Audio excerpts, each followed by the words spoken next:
आज मी नाही तर माझी मम्मी रेसिपी बनवत आहे. सो चला बघूयात. सगळ्यात अगोदर मम्मीने पॅन ठेवलेला आहे गॅसवरती. त्यामध्ये तेल टाकलेलं आहे. 3 ते 4 चमचे तेल असेल. त्यानंतर जिरी टाकली. जिरी छान तडतडल्यानंतर बारीक कट करून घेतलेला कांदा टाकलेला आहे. त्यानंतर टोमॅटोचे काप टाकलेले आहेत. तिने गोल आकारामध्ये कट केलेत. सो टोमॅटो लगेच शिजावा म्हणून त्यामध्ये लगेच मीठ टाकायचं आहे. छान असं टोमॅटो शिजवून घ्यायचंय.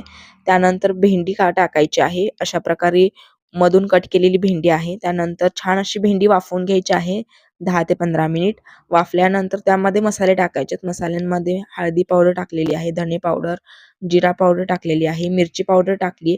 छान असं मिक्स करून घ्यायचं आहे. अद्रक लसूणची पेस्ट सुद्धा टाकलेली आहे.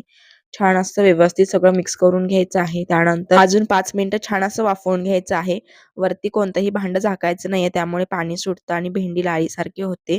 त्यानंतर शेंगदाण्याचं कूट टाकायचं आणि छान असा माझा टिफिन